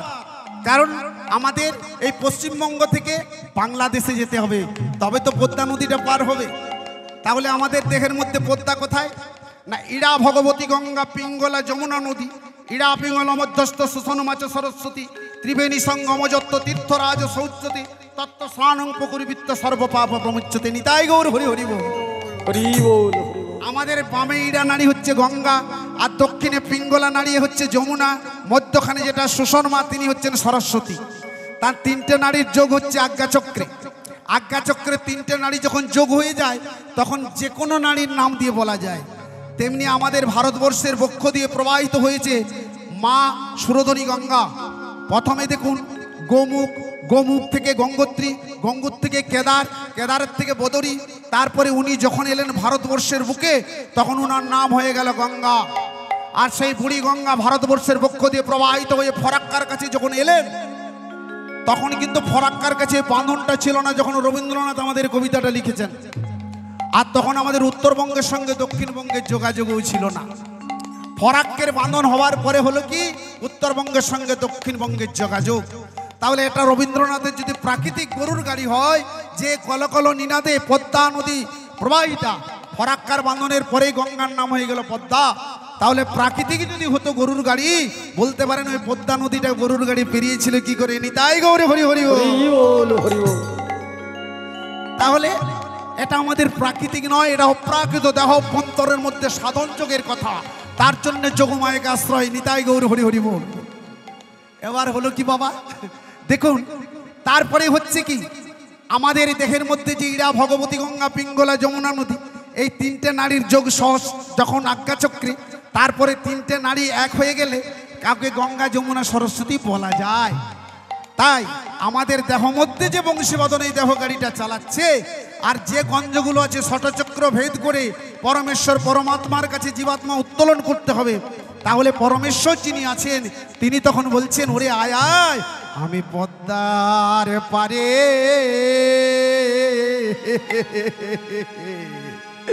আমি বসে আছি,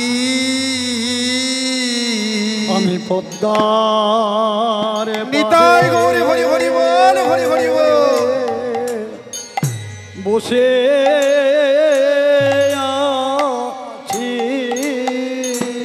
তোরা কাছে আয়, কাছে আয় বলে আমি পদ্মার পারে বসে আছি।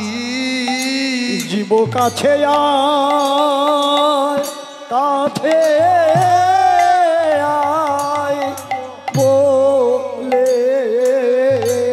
পদ্মা পারে বসে আছি।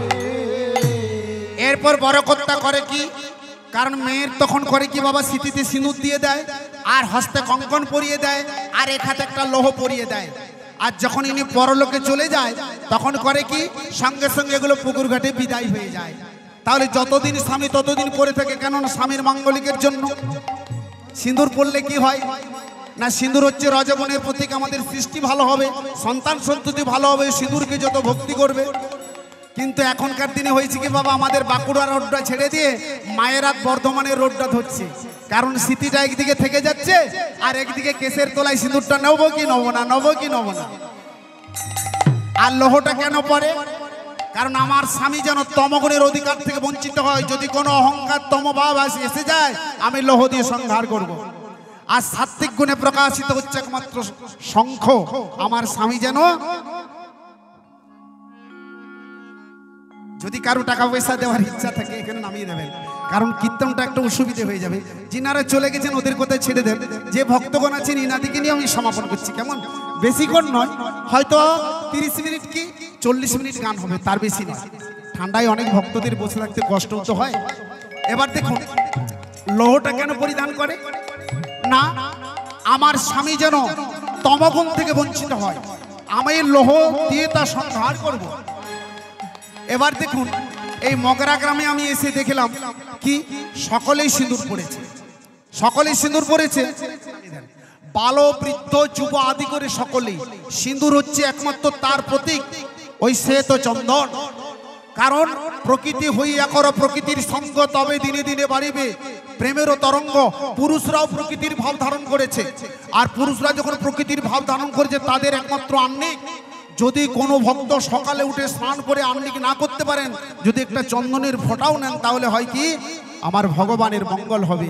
আর ভগবানের যদি মঙ্গল হয়, এই জীবী জগতের মঙ্গল হবে, জীবী জগতের মঙ্গল হবে, জগৎ জনের মঙ্গল হবে, জীবী জগতের মঙ্গল হবে। আমার প্রভুর মঙ্গল হলে পরে জীবী জগতের মঙ্গল হবে, প্রভুর মঙ্গল হলে পরে জীবী জগতের মঙ্গল হবে। ললিতার যখন বিবাহ হয়ে গেল, এবার বলল তাহলে আমাকে নীলমাধব দর্শন করিয়ে দাও। বিশ্বাবসুকে বললেন আমার স্বামী দর্শন করতে চেয়েছে, বলে হবে না, আমি যদি নীলমাধব দর্শন করিয়ে দিই তাহলে উনি প্রকট হয়ে যাবেন, অপ্রকটে থাকবেন না। তো বলছে আমার স্বামী বলেছে যদি দর্শন না করিয়ে দাও তাহলে আমি এখানে প্রাণত্যাগ করব। তাহলে বিদ্যাপতিকে আমার কাছে ডেকে আনো। বিদ্যাপতিকে বলছে শোনো বিদ্যাপতি, আমি নীলমাধব দর্শন তোমাকে করিয়ে দিতে পারি, তবে তোমাকে পথ দেখতে দেব না, তোমার নয়ন দুটি বাঁধা থাকবে। আচ্ছা মহারাজ তাই হবে, কিন্তু আসার সময় তখনও আমি কিন্তু বেঁধে দেবো নয়ন দুটি। তাহলে আমি যাব কি করে? আমার হাতে জলপূর্ণ কমণ্ডল থাকবে, সেই কমণ্ডলের ছোলাৎ ছোলাৎ শব্দ শুনতে শুনতে তুমি যাবে। তাই করলো কি, সব প্রভাতে উঠে এবার আসবে, তার আগে ললিতা কতকগুলো সরিষার বীজ বিদ্যাপতির কোমরে বেঁধে দিয়েছে। বিদ্যাপতি দেখলো এটা আমার ভালোই হলো, কিন্তু সরিষার বীজগুলো কেন বাঁধলো বাবা? সবর জাতির একটা প্রথা আছে, দেখছে নতুন জামাতা সরিষার বীজ যদি বেঁধে দিই তাহলে কোনো উপদেবতার ভয় থাকবে না। আর বিদ্যাপতি দেখলো এটা ভালোই হলো, কারণ আমি থলিতে একটা ছিদ্র করে দেবো, দুটি একটি পড়ে পড়ে যাবে। আর যখন পড়ে পড়ে যাবে তখন রাজাকে নিয়ে যেতে অসুবিধা হবে না, কারণ বৃক্ষ হবে, ফুল ফুটবে। এটাই তার মনে ফোন দিয়ে আটল। এবার করেছি কি, সুপ্রভাতে স্নানান্নিক সমাপন করে আর বিদ্যাপতির নয়ন দুটি বেঁধে দিল বিশ্বাবসু। ওগো বস নয়ন চলে নয়ন বাঁধে, এক বিন্দু ছিদ্র তাহে না রহে। চলে যায় চলে যায়,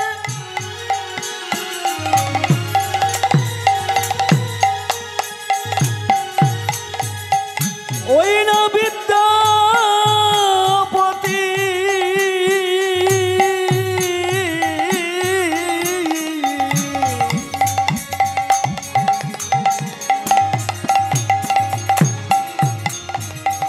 বিদ্যাপতি চলে যায় মাধবে দর্শনে,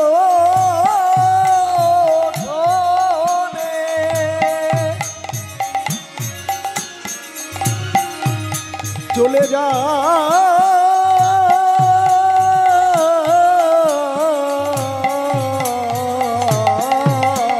বিদ্যাপতি শনে মাধবে দর্শনে, বিদ্যাপতি চলে যায়। রোহিণী কুণ্ডের তীরেতে বটের মূলেতে, কুণ্ডের তীরেতে বটের মূলে তারা দুইজনে আসি দাঁড়ায়। কুণ্ডের তীরেতে বটের মূলেতে দুজনে আসিয়া দাঁড়ায়, দুজনে আসিয়া দাঁড়ায়, দুইজনে তারা এসে দাঁড়ালো, দুইজনে তারা এসে দাঁড়ালো, আরে দুইজনে তারা এসে দাঁড়ালো, দুইজনে তারা এসে দাঁড়ালো, ওই রোহিণী কুণ্ডের তীরে দুইজনে তারা এসে দাঁড়ালো। কুণ্ডের তীরে দুইজনে তারা এসে দাঁড়ালো।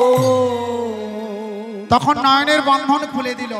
নয়নের বন্ধন যখন খুলে দিয়েছে বিশ্বাবসু বিদ্যাপতিকে বলছে, বিদ্যাপতি তুমি এক কাজ করো, এবার এখানে পবিত্র নীরে স্নান করে নাও। রোহিণী কুণ্ডের নীরে স্নান করে নীলমাধবকে দর্শন করালো। বললে এবার চলো, দর্শন তো হয়েছে, বলে হ্যাঁ। আবার নয়ন বেঁধে দিয়েছে। নয়ন বেঁধে দেওয়ার পরে নিজ অঙ্গনে ফিরে এলো। এবার বলছে তাহলে নীলমাধব যখন আমি দর্শন পেয়ে গেছি, আর বিলম্ব কেন, আমি রাজাকে নিয়ে আসতে যাব। তখন ললিতাকে বলছে, শোনো ললিতা, ফিরে এসে আমি তোমাকে নিয়ে যাব, তোমাকে কথা দিচ্ছি, তুমি মনে কোনো চিন্তা করো না। আর এদিকে বিশ্বাবসুর কাছে বিদায় নিলেন, আপনি আমাকে বিদায় দিন, আমি রাজার কাছে যাব। কিছুদিন পরে ললিতাকে এসে নিয়ে যাব। ভালো কথা, জামা থেকে বিশ্বাস করলো, বিয়ে যখন হয়েছে তখন কন্যাকে নিয়ে যাবে। আর যখন কমণ্ডলের জল নিয়ে শপথ করে বিয়ে করেছে তখন এটা লঙ্ঘন হতে পারে না। করলো কি, এবার বিদ্যাপতি রাজার কাছে চলে যায় যে আনন্দেতে ডগমগ দ্বিজের কুমার, চলে যায় দ্বিজের কুমার, আরে আনন্দেতে ডগমগ দ্বিজের কুমার, ওই আনন্দিতে ডগমগ দ্বিজের কুমার, মহারাজের জয় বলে আসিয়া দাঁড়ালো, বলি অবন্তী নগরে অমনি আসিয়া দাঁড়ালো, ওই নাই অবন্তী নগরে আসিয়া দাঁড়ালো, বলে মহারাজের জয় হোক, মহারাজের জয় হোক, আহা মহারাজের জয় হোক, মহারাজের জয় হোক, আরে জয়ধ্বনি দিয়ে বলে মহারাজের জয় হোক। বলে মহারাজের জয় হোক। কি বিদ্যাপতি বলো বলো তুমি দর্শন পেয়েছো? বলে হ্যাঁ মহারাজ আমি দর্শন পেয়েছি। আপনারা একটুকু বসুন, কয়েকটা কথা শুনুন, তারপর চলে যাবেন। যদি কীর্তন ভালোও না লাগে তবু কিন্তু একটু শুনে যান। অবশেষে চলে গেলে আমাদের কীর্তনিয়াদের বড় ব্যথা লাগে মাগো। আপনারা অনেক খরচা করে পুরীধামে যাচ্ছেন, কিন্তু পুরীধামের কিছু মাহাত্ম্য শুনুন। আমি হয়তো ক্ষুদ্র কীর্তনিয়া এসে গেছি বাবার আশীর্বাদে, কিন্তু আপনারা চলে গেলে আসর কাল ঠিক আছে। কিঙ্কর স্থিতি বক্তার শ্রোতায় যে নবিদ্যন্তে নাগনাখাপনাকে দেশে রাজাকে কিঙ্কর স্থিতি। শ্রোতা যদি না থাকে বক্তার কি দাম আছে, কি মূল্য আছে বাবা? তাহলে দেখুন, কৃপা করে যিনারা বসে আছেন ইনাদিকে নিয়ে আমি কীর্তন গান সমাপন করব। মা আপনাদেরকে কিছু বলছি না, প্রচণ্ড ঠান্ডা, এটাও বটে, বয়স্ক মানুষ আপনারা। তো দেখুন এবার হলো কি, বিদ্যাপতিকে বলছি, বিদ্যাপতি তুমি দর্শন পেয়েছো? বলে হ্যাঁ। কিভাবে ললিতাকে বিয়ে করলো, কিভাবে ব্রাহ্মণদের সঙ্গী ছাড়া হলো, কিভাবে নীলমাধব দর্শন হলো, সব কথা বললো।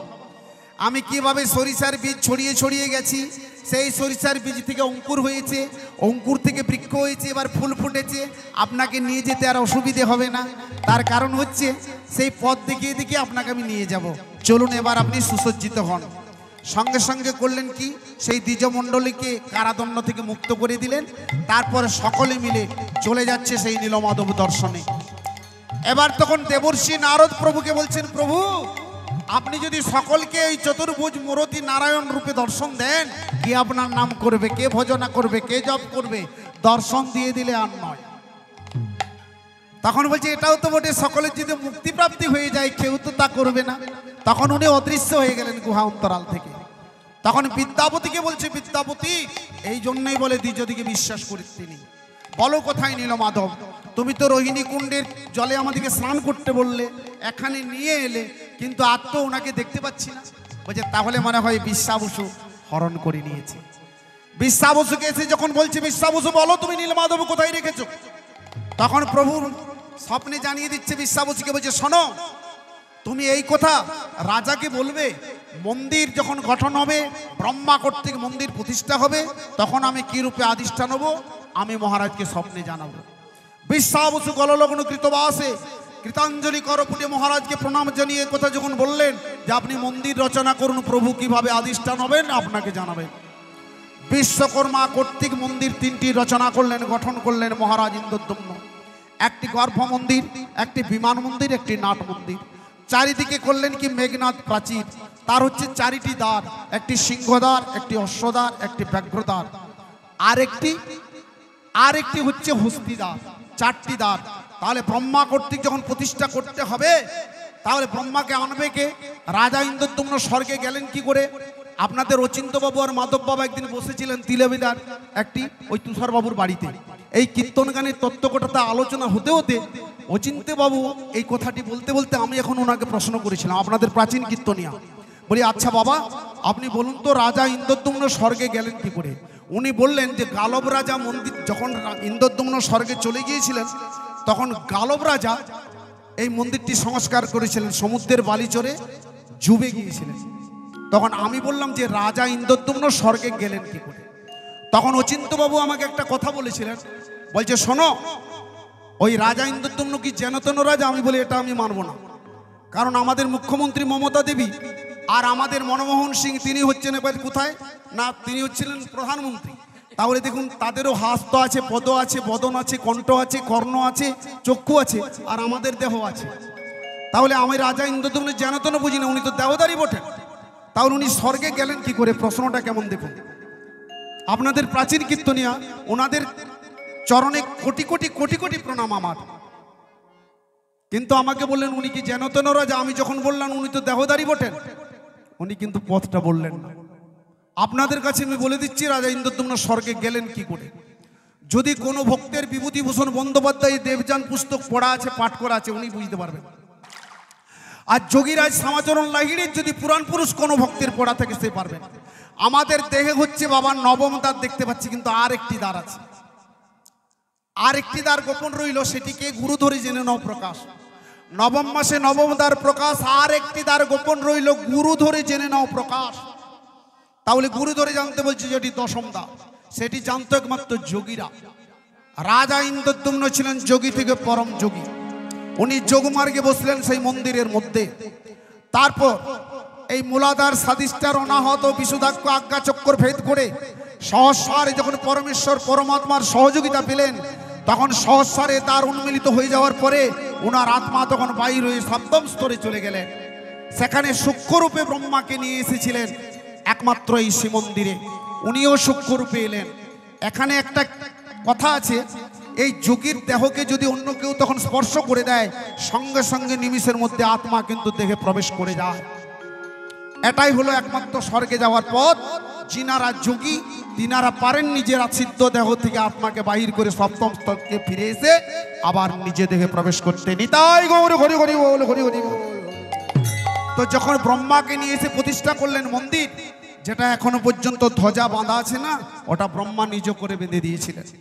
আর যখন বেঁধে দিয়েছিলেন সেটা আজও সেবায়িতরা প্রতিদিন পরিবর্তন করে, রং বেরঙের করে। তারপরে এবার মন্দিরে যখন প্রতিষ্ঠা হয়ে গেল, তখন রাজাকে স্বপ্নে জানালেন জগন্নাথ দেব যে আগামী সুপ্রভাতে সাগরের জলে আমি দারুব্রহ্ম কাষ্ঠরূপে ভাসমান হব, তুমি লোক লস্কর নিয়ে আমাকে নিয়ে এসো।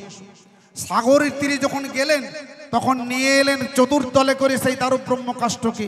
তাহলে মূর্তি তো গঠন করতে হবে। এই যে মূর্তি গঠন করবে কে? কোনো দেবশিল্পীর প্রয়োজন। তখন হলেন কি লীলাময় ঠাকুর আমার, এক অংশে প্রভু আমার শিল্পী রূপ ধরে, এক অঙ্গে প্রভু আমার শিল্পী অঙ্গ হয়ে আরে এক অংশে প্রভু আমার শিল্পী রূপ ধরে, ও গো এক অংশে প্রভু আমার শিল্পী রূপ ধরে, ও যে বাহির হইল প্রভু নগর ভিতরে, ও গো বাহির হইল প্রভু নগর ভিতরে, আরে বাহির হইল প্রভু নগর ভিতরে, ও বাহির হইল প্রভু নগর ভিতরে, ও যে হাতুড়ি আর বাটালি হস্তে লইয়া, হাতুড়ি আর বাটালি হস্তেতে ধরিয়া, আজ পোখরা স্কন্দেতে হরি নগরে ফিরিয়া, ওরা কান্দে হরি নগরে ফিরিয়া, আজ চলে যায় চলে যায় চলে যায় চলে যায়, আজ রাজপথে দেব শিল্পী চলে যায় চলে যায়, রাজপথে দেব শিল্পী চলে যায় চলে যায়। একজন রাজ কর্মচারীকে বললেন, কে বাবা তুমি? না, বলছে আমি একজন শিল্পী। কি করো? না, আমি কাষ্ঠের মূর্তি তৈরি করতে পারি। তাহলে চলুন আমাদের মহারাজের কাছে 3টি মূর্তি তৈরি করতে হবে আপনাকে। আপনার কি নাম? বলছে অনন্ত বাসুদেব মহারানা। তখন করলেন কি, উনাকে নিয়ে এলেন। তো মহারাজ ইন্দ্রদ্যুম্ন বললেন 3টি মূর্তি তৈরি করতে হবে, আপনাকে কতদিন সময় লাগবে? বলছে আমাকে সময় লাগবে 21 দিন। মন্দিরে কিন্তু দ্বার বন্ধ থাকবে, আমি থাকবে ভেতরে, কারো প্রবেশ করা চলবে না। লোক লস্কর নিয়ে রাজা ইন্দ্রদ্যুম্ন বাইরে রইলেন আর ভেতরে দেবশিল্পী। এবার মূর্তি যখন প্রথমে তৈরি করতে শুরু করলেন তখন ঠক ঠক শব্দ হয়। যখন চতুর্দশ দিবস 14 দিন হয়ে গেল আর কোনো শব্দ শুনতে পায় না। সব শব্দ শুনতে না পেতে রাজা অধৈর্য হয়ে সঙ্গে সঙ্গে করলেন কি, বজ্র কপাটটি খুলে দিলেন আর সঙ্গে সঙ্গে দেবশিল্পী অন্তর্ধান হয়ে গেল। কি আমি একে দেখলাম, আমি তো আর দেবশিল্পীকে দেখতে পাচ্ছি না। না না না না না না, এ তো ভয়ঙ্কর ব্যাপার।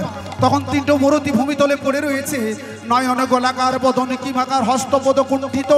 না না, এগুলো আমি দর্শন করব কি করে? বলে প্রভু তুমি এ কি করলে? এমন স্বরূপ তোমার কেমন হলো? কেন হলো তুমি আমায় বলো।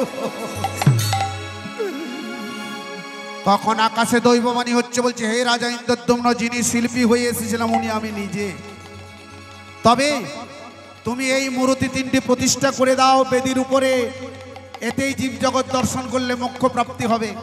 তখন করলো কি বাবা, নানা অলঙ্কারে ভূষিতা করে, পট্টবস্ত্র পরিধান করে, বিবিধ অলঙ্কার দিয়ে, চূড়া ধরা পরিয়ে করলেন কি মূর্তি 3টি সেখানে প্রতিষ্ঠা হলো।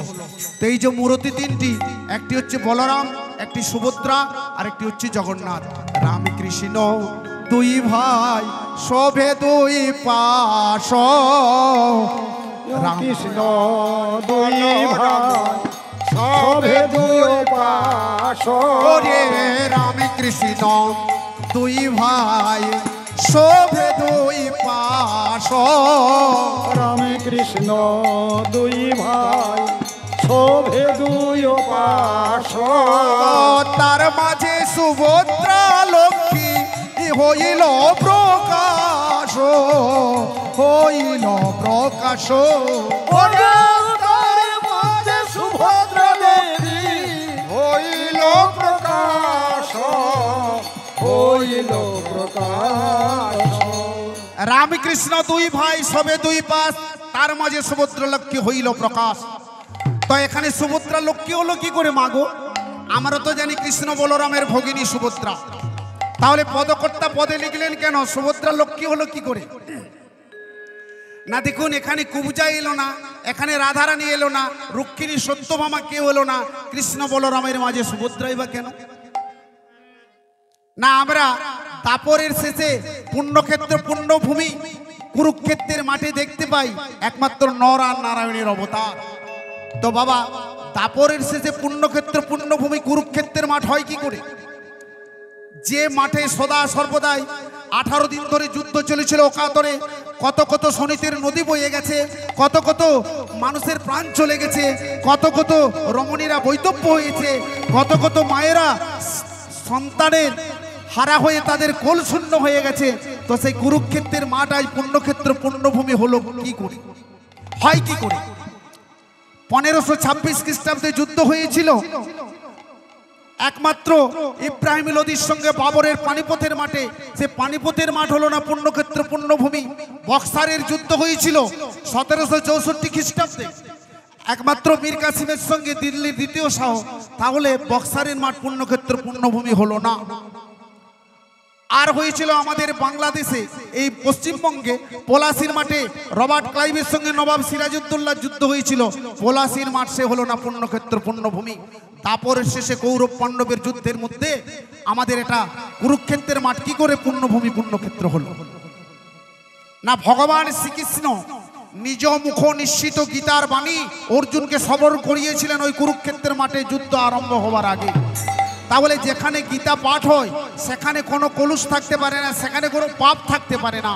যেখানে গীতা থাকে সেখানেও কোনো অমঙ্গল থাকতে পারে না। আর যদি ভগবান অষ্টাদশ অধ্যায় সেখানে পাঠ করে থাকেন নিজ মুখনিসৃতে, সেখানে পুণ্যের কথা কিছু বলতে আছে বাবা। তাই কুরুক্ষেত্রের মাঠটি একমাত্র সিদ্ধ হয়েছিল ভগবানের মুখনিসৃত গীতার বাণীর জন্য। নিতাই গৌর হরি হরি হরি। তাই কুরুক্ষেত্রের মাঠটি পুণ্যক্ষেত্র বা পুণ্যভূমি হলো। এবার হয়েছে কি? তার মাঝে সুভদ্রা লক্ষ্মী হইল প্রকাশ। তাহলে নর আর নারায়ণের অবতার দেখেছি আমরা কুরুক্ষেত্রের মাঠে। নর হচ্ছে একমাত্র অর্জুন আর নারায়ণ হচ্ছেন ভগবান শ্রীকৃষ্ণ। নর আর নারায়ণ যদি এক আত্মা হয়, তাহলে সুভদ্রা যদি অর্জুনের স্ত্রী হয়, তাহলে ভগবানের কাছে এখানে লক্ষ্মী স্বরূপ হবে না কেন? তার জন্যই বলেন তার মাঝে সুভদ্রা লক্ষ্মী হইল প্রকাশ। এবার আরেকটা কথা, আপনারা যদি কেউ পুরীধামে যেয়ে থাকবেন এটা পরীক্ষা করে দেখবেন, ওই পুরীধামের শহরে একটা মহাপ্রভু মিষ্টান্ন ভাণ্ডার বলে একটা দোকান আছে। আর ওই মিষ্টান্ন ভাণ্ডারের মালিক যখন দোকান প্রথম খোলে তখন জগন্নাথের কাছে মানত করেছিল আমি 2 কিলো মিষ্টি তোমাকে দিয়ে আসবো। কিন্তু আজও পর্যন্ত দোকান এমনভাবে ভিড় জমে গেল, এত খদ্দের এসে গেল, এত টাকা পয়সা উপার্জিত হতে লাগলো, আমার জগন্নাথের কাছে মানত করা মিষ্টি আদৌ পৌঁছিল না। কিন্তু যিনি কুতশ্চয় চৈতন্যময় সর্বদিষ্টা ভগবান, যিনি ঈশ্বর, ওনার তো মনে আছে বাবা, আমার মনে না থাকলে ভগবানের মনে থাকবে। তাই ভগবান দেখলো আমার ভক্ত এখানে আসতে পারে না, আমি নিজেই যাব তার কাছে মিষ্টি খেতে। তাই তখন উনি করলেন কি, একটি বৃদ্ধের রূপ ধারণ করেছে। বৃদ্ধ বলতে জমিদারের মতো তার চেহারা, নিজের স্বরূপ থেকে এবার করলেন কি বাবা, মূর্তি থেকে সেই স্বরূপকে বেছে নিয়ে উনি চলে যাচ্ছেন মহাপ্রভু মিষ্টান্ন ভাণ্ডারের কাছে। প্রথমে নিলেন কি না শুভ্র বসন পরিধান, কারণ ধুতি পরেছেন আর একটি পাঞ্জাবি পরেছেন, আর জমিদারের মতো একটা উত্তরী নিয়েছে স্কন্ধে, তারপর একটা লাঠি নিয়ে চলে যাচ্ছে। লাঠিটা হাতে নিয়ে যখন যায়, গদ গদ গদ যখন চলে যাচ্ছে, যেতে যেতে যেতে যেতে আর দোকানে প্রবেশ করেছে। দোকানদার মনে মনে ভাবছে মনে হয় কোনো জমিদার বটে। আচ্ছা বাবুজি, কর্মচারীরা বলে কি দেবো আপনাকে? বসে পড়ার পরই বললেন এক কাজ করো, আমাকে 4টে রসগোল্লা দাও, একটু ধনীটা দাও। যার যখন বললো 4টে রসগোল্লা দাও, সঙ্গে সঙ্গে 4টে রসগোল্লা আনলো। তারপরে আমাকে 4টে রাজভোগ দাও। তারপরে বললেন, কিছুক্ষণ পরেই বললেন 4টে আমাকে লগমলতিকা দাও। তারপরে বললেন 4টে চিত্তরঞ্জন দাও। তারপরে বললো আমাকে 4টে ক্ষীরকদম দাও। একে একে যত রকমের মিষ্টি ছিল সব খেয়ে উদর পূর্ণ করে নিলেন। দোকানদার মনে মনে ভাবছে বাহ বাহ বাহ, যখন বিলটা হবে তখন তুমি জানো না, খেয়ে তো নিয়েছো বাবধন, আমার আলমারি পর্যন্ত মনে হচ্ছে অনেকটা খালি করে দিলে। এবার করলো কি, যেখানে হস্ত ধৌত করে সেখানে আচমন করলেন। আচমন করার পরে উনি সঙ্গে সঙ্গে চাল ধরে দিয়েছেন। দোকানদার বলেন, এই যে বাবু, যেদিকে শোনুন, পরনে তো আপনার ভদ্র পোশাকটা রয়েছে, কিন্তু আচরণটা ভদ্র কই? বলছি কেন? বলছি এতগুলো মিষ্টি খেয়েছো, তুমি জানো না যে দাম দিতে হয়? আমি এই যে এখানে টেবিলে বসে আছি, এখানে মূল্যটা দাও। বলছে, বাবা দোকানদার, আপনি মনে কিছু করবেন না, আপনি আমার অপরাধ নেবেন না। আমার বড় ক্ষুধার্ত, আমি খেয়ে ফেলেছি, মিষ্টি খেতে বড় ভালোবাসি, তাই খেয়ে ফেলেছি, আমার কিন্তু কোনো টাকা পয়সা নেই। কি টাকা না নিয়ে তুমি দোকানে খেলে কেন? জানো আমি কি করতে পারি? তখন বলছি, হে বাবা দোকানদার, আমাকে এমন করে আপনি ভয় দেখাবেন না, তবে আমি মূল্য যদি না দিতে পারি, পাঞ্জাবের পকেট থেকে একটা হীরের টাকা নিয়ে দোকানদারের করে দিয়ে বললেন, বাবা দোকানদার, নাও নাও নাও, আমার এই হীরের টাকাটা তুমি নাও, এটা নিয়ে আমার জন্য মূল্যটা হয়ে যায়নি। তাই গৌরী হরি হরি গো। হীরের টাকাটা যখন করে নিয়েছে, ঝল ঝল করছে, দোকানদার মনে মনে ভাবছে, এটার এত মূল্য, আমার দোকানটা বিক্রি করলেও হবে না। বাবা, আজ আমি পেয়ে গেছি।